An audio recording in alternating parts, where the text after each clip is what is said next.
Mensagem. Contexto sociocultural. A Mensagem foi publicado em 1934, um ano antes da morte do Fernando Pessoa. Foi o único livro que ele publicou em vida, tá? Os outros são tudo publicação póstuma, ou então ele publicou poemas esporádicos assim, tá? Esse ele quis publicar em vida, ele se empenhou, ele organizou o livro para publicar, tá? Então, e é a obra-prima dele, tá?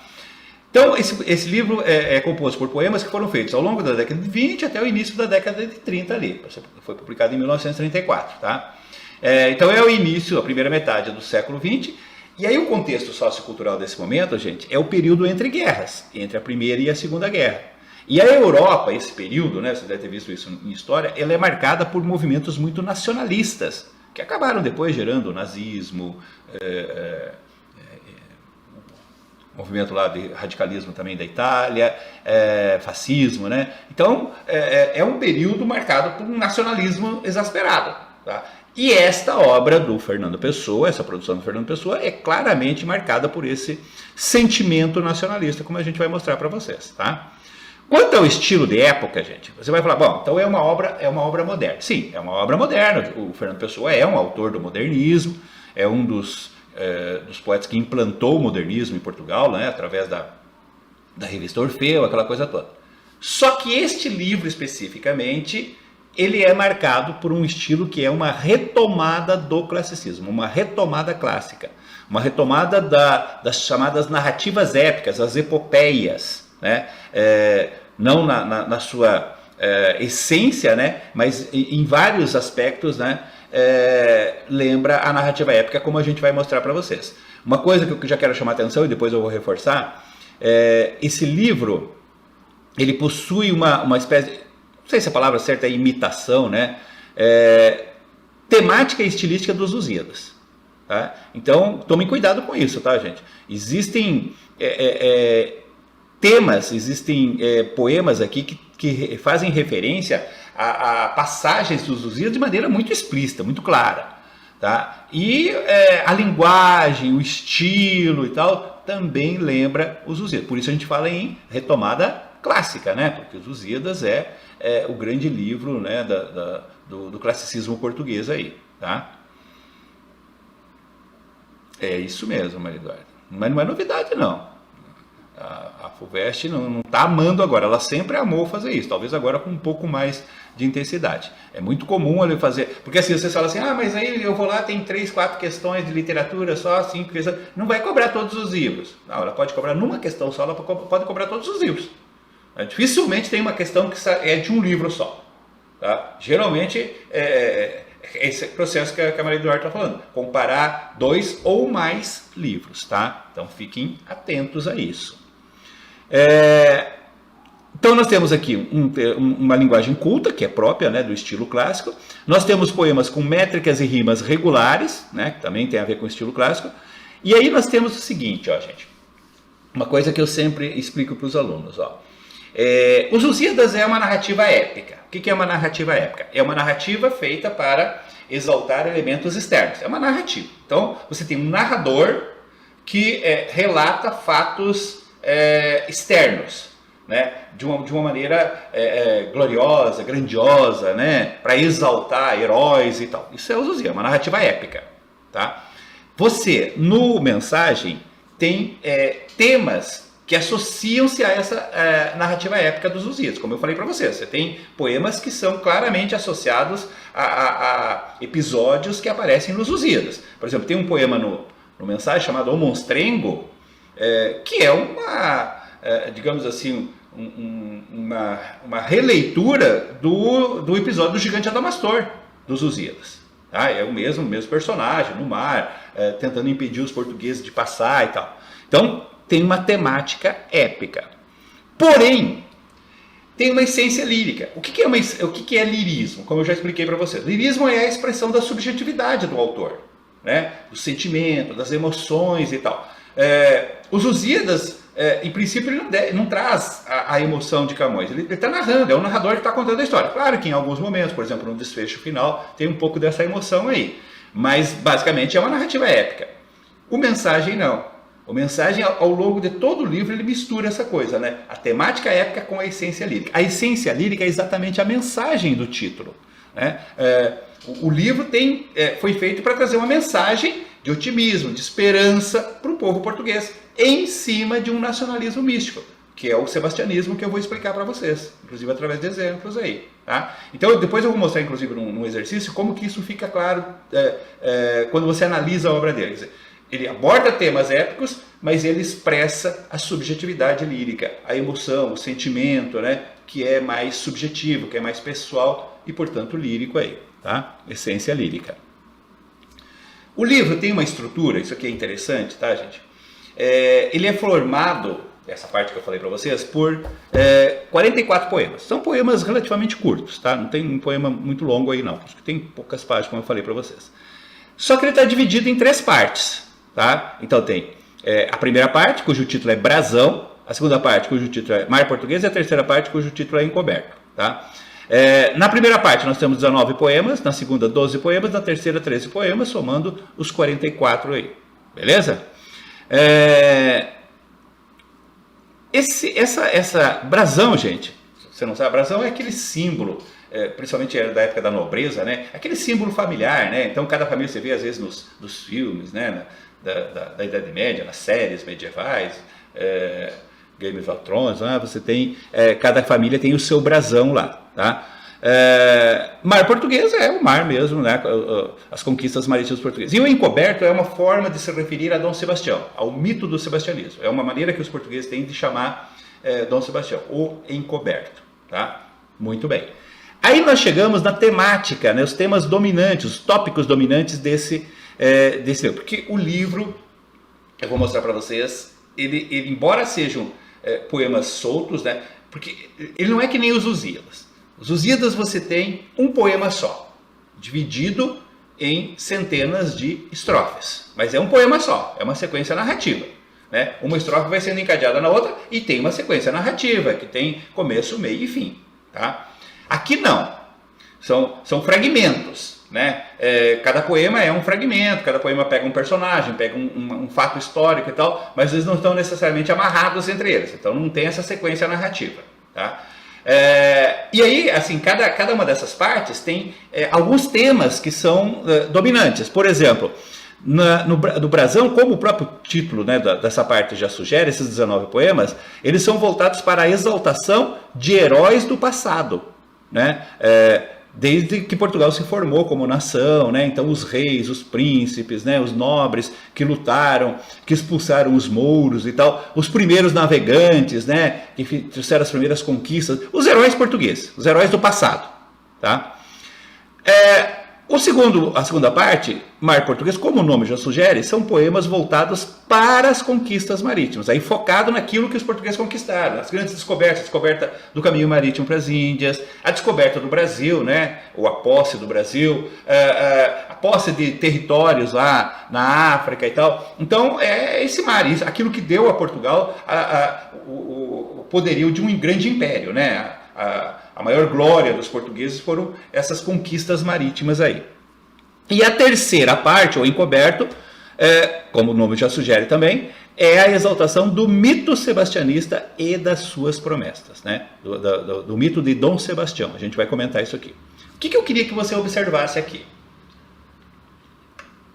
Por que eu falo que tem essa comparação, né, com os Lusíadas, com a estrutura épica e tal? Porque se você pegar os Lusíadas e colocar na ordem cronológica, as estrofes, as histórias, ele começa falando de Portugal, desde que Portugal se formou como nação, primeiro rei, segundo rei, as batalhas e tal, vai contando tudo isso, chega na época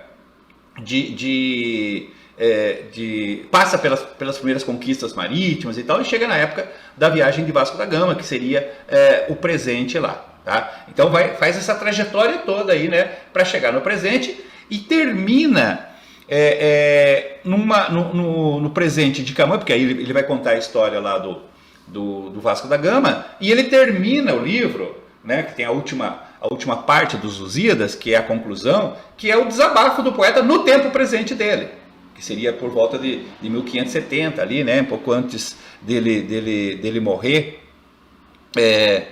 quando ele faz um desabafo, porque ninguém estava valorizando a obra dele, né? Então você pega esses 3 momentos, né? Você pega o passado, a exaltação dos heróis do passado, nos Lusíadas, você tem a exaltação das conquistas marítimas, na figura de Vasco da Gama, e você tem o mito presente, né, o momento presente, que mostra uma certa desilusão, uma certa decepção com a realidade decadente de Portugal no final da vida de Camões, ali no final do século XVI, quando a obra foi escrita. Tá? Se você pegar essa sequência dos poemas, você vai ter exatamente isso. A primeira parte tem essa exaltação dos heróis do passado. Tá? A segunda fala das conquistas marítimas. Tá? E a última seria o momento presente. Só que agora o momento presente do poeta, né, do Fernando Pessoa, é o século XX.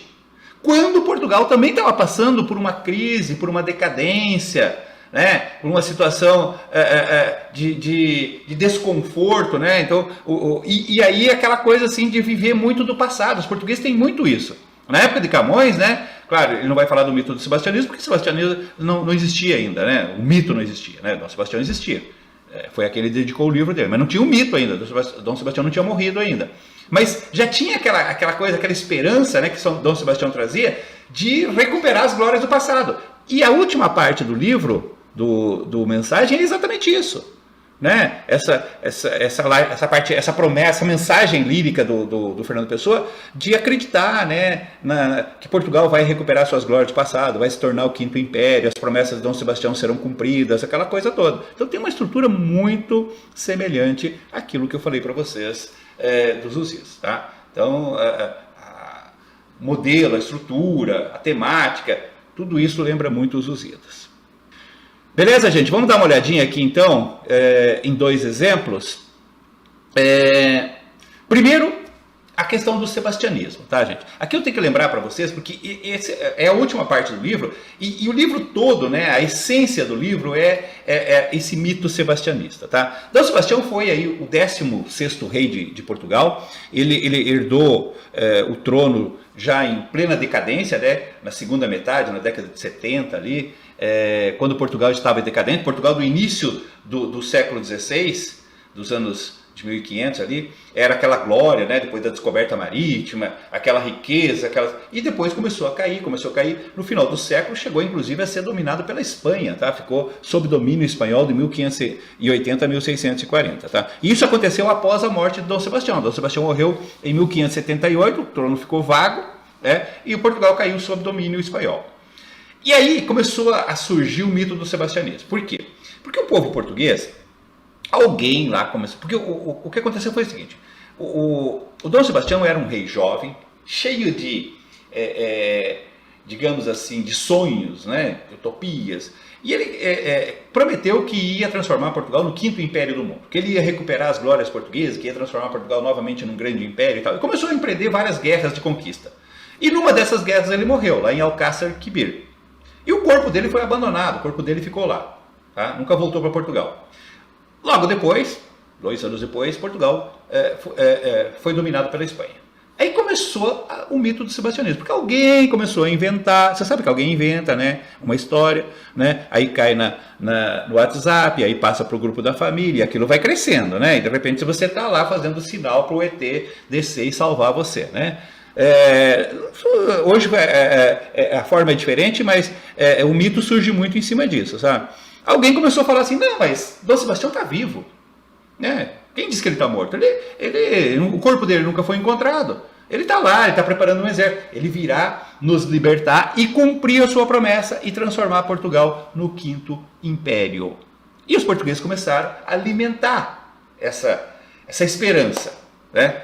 E tem portugueses esperando isso até hoje. Tá? Claro que não esperam mais a vinda física de Dom Sebastião, mas a ideia é que surja alguém que incorpore o espírito sebastianista e lidere o povo português para se transformar novamente num grande império, né, que cumpra todas as promessas sebastianistas. Isso virou o mito sebastianista, o mito mais importante da cultura portuguesa, que aparece em todas as manifestações artísticas. Tá? E é o ponto dominante, digamos assim, desse livro, principalmente da última parte. Tá? Eu peguei aqui um poema, esse aqui ainda é da parte 1, né? Então, embora ele predomine na última parte, ele aparece, como eu falei, ao longo de todo do outro livro, tá? Então ele fala, ó, o título é Dom Sebastião, rei de Portugal. Olha o que ele diz, ó. É como se fosse o Dom Sebastião mesmo falando. Ele diz assim, ó, louco sim, louco porque quis grandeza, qual a sorte não dá. Ah, quer me chamar de louco? Eu fui louco mesmo, porque eu quis grandeza que não é dada pela sorte, que você tem que conquistar. Não coube em mim a minha certeza. Por isso, onde o areal está, ficou o meu ser que houve, não o que há. Ficou o meu ser físico lá na areia, né, da praia onde ele morreu. Não o que existe, o que há, o mito. Minha loucura, outros que me atomem com o que nela ia. Sem a loucura, o que é o homem? Mas que besta sadia, cadáver adiado que procria. Esses versos são famosíssimos, né? Tipo assim, você tem que ser um pouco louco na vida, tem que ter sonhos, tem que ter objetivos, né? Tem que querer grandezas, essa é a ideia. Então ele diz, ó, outros que tomem a minha loucura, que completem, né, o meu sonho, o meu projeto, que concretizem as minhas promessas e tal. E isso é o espírito que vai, como eu falei, dominar o livro como um todo. Essa é a mensagem do livro, né? Por isso que a gente falou num nacionalismo místico, né? Num momento em que Portugal estava em crise, o Fernando Pessoa vem e recupera essa esperança, esse sonho, né, de ver as promessas de Dom Sebastião cumpridas. Tá?